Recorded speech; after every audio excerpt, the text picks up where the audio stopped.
चम चम चमकेला पापक महलिया हो। मड़वे बैठे सब लोग चम चम चमकेला पापक महलिया हो।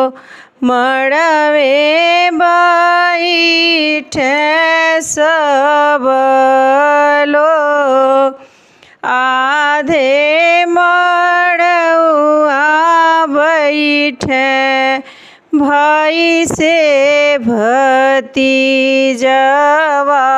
हो। आधे में ससुरा के लोग आधे मड़उआ बैठले भाई से भतीजवा हो। आधे में ससुरे के लोग चौके पर बैठिल बोलेल सुंदर दुल्हा सोना धनिया जय हमार। सोना धनिया जय हमार। तनी एक बेनिया डोलावा मोरी धनिया हो। गरमी लागेले बड़ी जोर गरमी लागेले बड़ी जोर।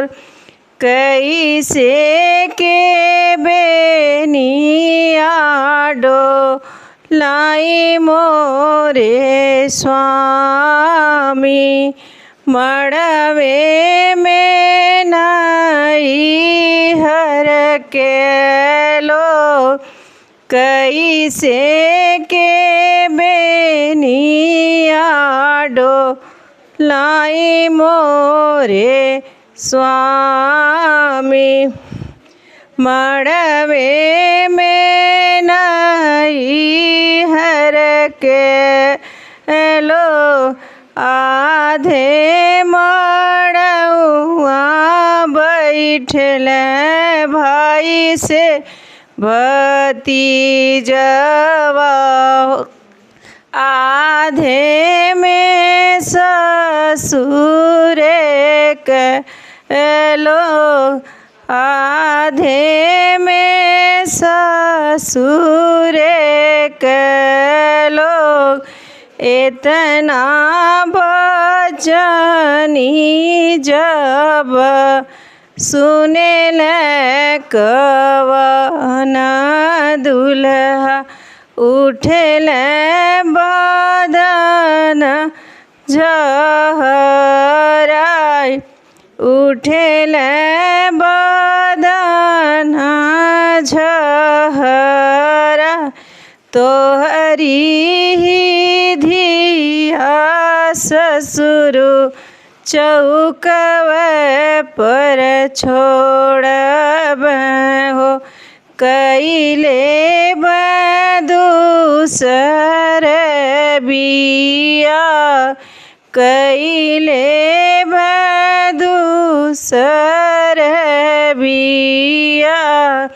इतना बचनी सुनी बेटी हो कवन बेटी उठेली चुनरिया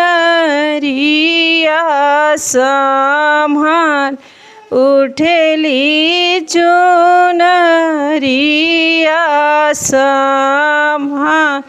रउरे संघैया प्रभु जोगिनी बना हो हम ही चलब रउरे साथ रउरे संघैया प्रभु जोगिनी बनब हो हम ही चलब रउरे साथ।